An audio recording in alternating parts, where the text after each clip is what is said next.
Historical landmark Gillman Barracks is on the cusp of yet another major reboot. The secluded British outpost-turned-contemporary arts enclave has long struggled with low foot traffic.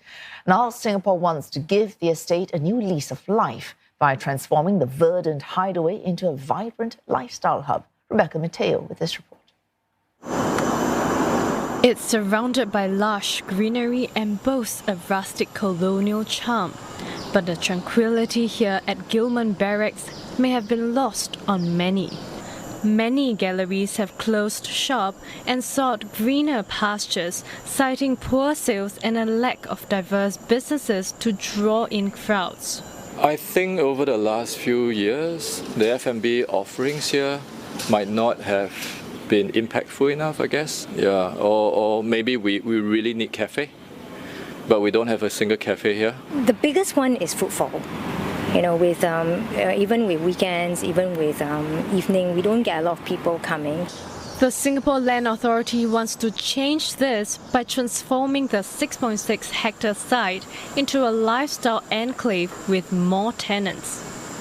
Plus, a better mix of dining, leisure and art offerings that will sit well with its unique colonial charm. The Gillman Barracks was a former British military camp built in the 1930s. The site survived the war and is now used to house international art galleries and some art-related programs like music performances. Even with plans to rejuvenate the area, its black and white colonial-style buildings are here to stay. As part of the transformation, SLA envisions open spaces and alfresco settings, even a farmer's market or bistros with live music. Families and children can also look forward to a new playground. If this goes well, it will be a very synergistic ecosystem where if you bring your family to a very interesting retail or F&B concept here, and then along the way, you can stroll along and visit the art galleries. Then it becomes a very symbiotic a place for leisure as well as for recreation. SLA has called for tender for 5 of the 17 blocks on the estate for the first of 2 phases in its rejuvenation plans. Tender will go to businesses that propose original, creative and sustainable ideas that attract people from all walks of life, while also breathing new life into this nearly 90-year-old historical site. The Singapore Land Authority says rejuvenation plans for Gillman Barracks ties in with ideas for the nearby southern waterfront. First announced in 2013, the Greater Southern Waterfront stretches from Pasir Panjang to Marina East and includes locations such as Keppel Club and Sentosa. It will be transformed into a new major gateway and location for urban living. Plans include a slew of housing projects at the current Keppel Club site. 9,000 units will be built, a mixture of public and private housing. Now, of these, 6,000 are HDB BTO flats. And linking places of interest along the waterfront is a continuous promenade. A planned Pasir Panjang Linear Park, for example, will connect West Coast Park to Labrador Nature Reserve. Well, let's get more on those rejuvenation plans for Gillman Barracks by speaking with Professor Jason Pomeroy from Pomeroy Studios, that is a well-known architect and author of urban planning. Professor Pomeroy, now Gillman Barracks is quite rare, isn't it? It's got history, it's got outdoor space, it's got greenery. You've seen the plans, the rejuvenation plans. Do you give it a thumbs up or a thumbs down? I give it a thumbs up because I think it speaks about a particular cultural heritage of the place, of the people, of its time, and the ability to kind of reinvigorate that spirit of culture as an arts and cultural centre. It also leans into the whole idea of kind of farm-to-table concepts, and we are a nation that loves food, and the ability to do it in a sustainable fashion, I think, is key. And when you combine that with connectivity, the ability to kind of move seamlessly through park connectors across the Great Southern Waterfront, I think this will be a very welcome stop along the way for those hikers, pedestrians and cyclists. It's not the first time that, Gillman Barracks has been given a shot as a sort of a destination for Singaporeans. I'm wondering, what did they not get right the first time, and what must planners then be mindful of in this particular rejuvenation, not to lose its charm? That's a great question. And I think the key is connectivity. It just reminds me of many moons ago.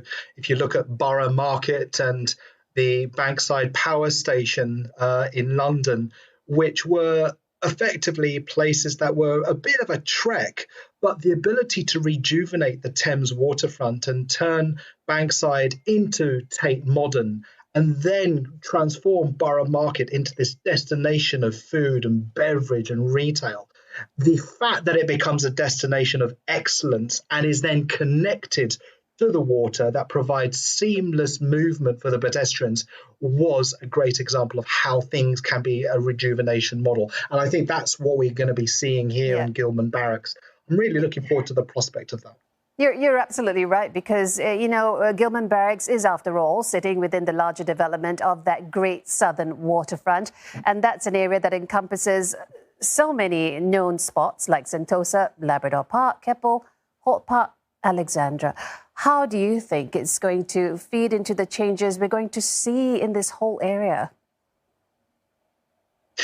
I think it's important to bear in mind that, as you rightfully pointed out just now, the quantum of people living, working and breathing in this area, as the CBD expands, as people move to the waterfront to live, they want to have places to play. And I think this will be a welcome stop along the way that will also provide all of that source of recreational amenity. And when you think about the fact that it is a beautifully green, verdant environment that will provide outdoor opportunities for recreation, I think it all works very well to kind of support the local community along the greater southern waterfront, but also become a destination, an arts and cultural destination, but not just the people across Singapore, but also from around the world as well. I just want to get your take on the timing of the redevelopment. Would it not have been better to time Gillman Barracks rejuvenation to be perhaps more in line with the rest of the Great Southern Waterfront projects, some of which are, a decade away? I think it all comes down to kind of the thoughtful land economy planning. And I think that when you look at what's happening just down the water at the Pasir Panjang power station, which again is a remarkable heritage building that speaks of a particular era of power and how we have transitioned to digital economies, clean energies, I think that every point has this opportunity to be a catalyst for growth. And I think that to try and sort of bring so many projects online at the same instance, it does take away the character and identity of particular places. I think the careful planning of these to ensure that you are almost joining the dots across the greater southern waterfront, I think is key. So I think the planning of this comes actually quite timely. All right. Well, you make it all sound very exciting. Lots to look forward to. Many thanks there, Professor Jason Pomeroy, architect and founder of Pomeroy Studio, for your thoughts.